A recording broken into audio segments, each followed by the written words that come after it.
오늘 본문은 아브라함의 소명에 대한 이야기입니다. 하나님이 아브라함을 믿음의 조상으로 불러주시고 그의 삶 가운데 함께하신 놀라운 축복의 언약들을 살펴볼 때 우리 또한 하나님 안에 온전히 거할 때 얼마나 놀라운 비전을 가질 수 있는지를 꿈꾸게 합니다. 1절에 여호와께서 아브람에게 이르시되라고 말씀합니다. 아브람은 아브라함이 하나님과 언약을 체결하기 전의 이름입니다. 여기서 우리가 주목해야 할 것은 아브라함이 먼저 하나님을 찾아 부른 것이 아니라 하나님이 먼저 아브라함을 부르셨다는 사실입니다. 아브라함뿐만이 아닙니다. 그 옛날 아담이 죄를 짓고 숨었을 때에도 하나님은 먼저 찾아와 아담을 불러주셨습니다. 대홍수 심판 때에 유일하게 살아남은 집안의 가장인 노아에게도 하나님이 먼저 찾아오셨습니다. 그뿐만이 아닙니다. 구약의 가장 위대한 종 모세와 이스라엘의 가장 위대한 왕 다윗도 그들이 가장 비천한 상태에 있을 때 하나님이 먼저 찾아 불러주셨습니다. 모든 선지자들도 마찬가지였습니다.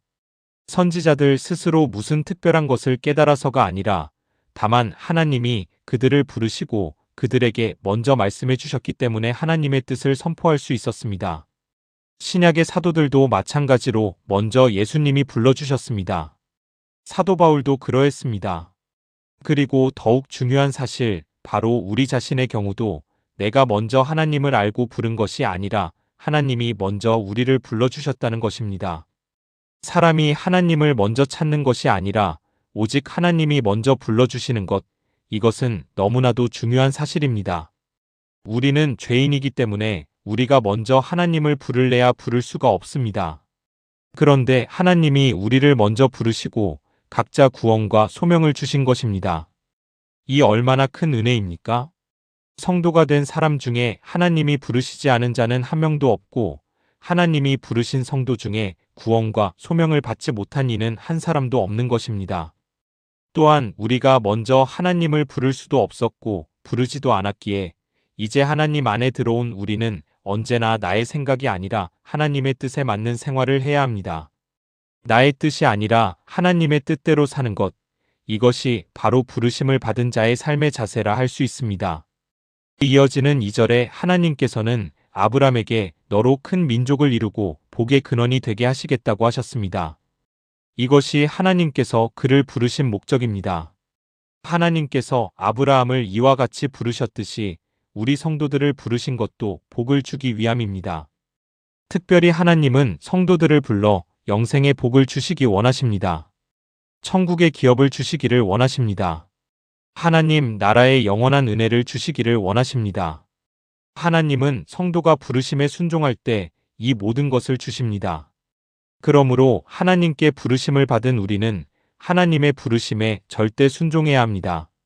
비록 사망의 위험이 우리를 위협하고 나아갈 바를 알지 못한다 할지라도 아브라함이 순종하여 하나님의 지시하는 곳으로 나아갔듯이 우리 또한 하나님 약속을 절대 신뢰하며 하나님께서 지시하신 삶을 향해 힘껏 나아가야 할 것입니다. 그런데 우리가 이러한 삶을 살기 위해서는 아브라함이 그랬듯이 우리도 반드시 하나님의 음성을 들을 수 있어야 합니다.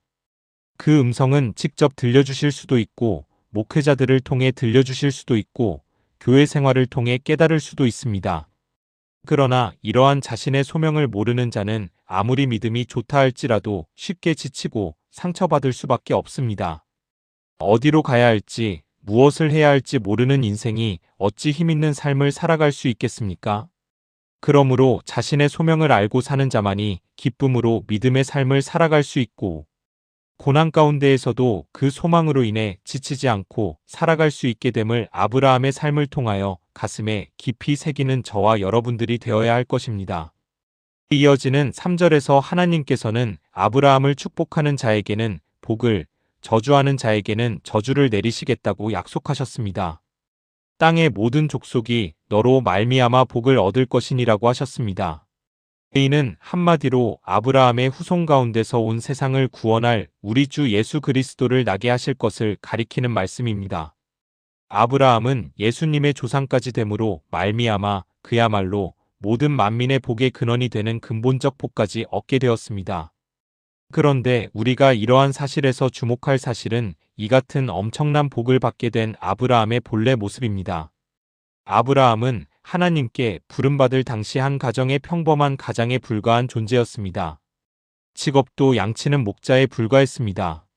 하지만 하나님은 바로 이처럼 지극히 평범하고 보잘것없던 아브라함을 불러 이스라엘 민족의 조상이요 예수 그리스도의 조상이요 마침내 모든 믿는 이들의 조상이 되는 크나큰 축복을 주신 것입니다.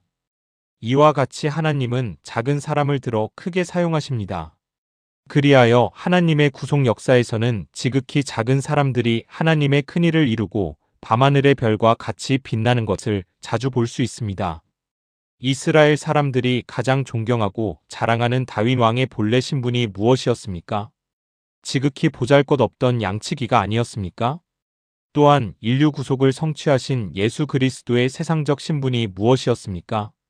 일개 목수가 아니었습니까? 세상의 역사는 일반적으로 위대한 왕이나 용사들이 그 주역이 되고 그들에 의해 세상 역사가 좌우되는 일이 많습니다. 그러나 하나님의 구속사의 주역들은 본래 작고 평범한 사람들인 것입니다. 그러므로 여러분의 신분이 평범하다고 낙심하지 마시기 바랍니다. 다만 여러분들이 현 위치에서 하나님의 뜻을 발견하기에 힘쓰고 그분의 뜻에 순종하시면 하나님은 반드시 여러분들을 들어 크게 쓰실 줄 믿습니다. 이러한 믿음의 꿈을 가슴 깊이 품고 오늘도 힘차게 구원받은 성도로서의 삶을 살아가는 저와 여러분들이 되시기를 예수님의 이름으로 축복합니다. 기도하겠습니다.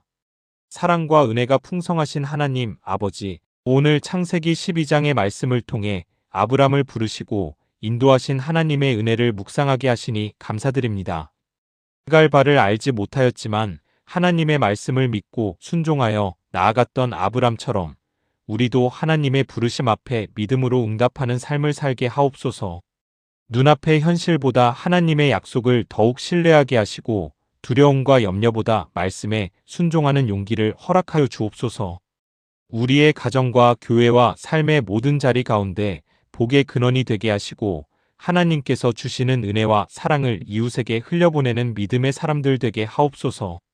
이번 한 주간도 우리의 걸음을 인도하시고 어디에 있든지 하나님께서 함께하심을 경험하게 하시며 모든 영광을 하나님께 올려드리는 삶이 되게 하옵소서. 예수 그리스도의 이름으로 기도드립니다. 아멘.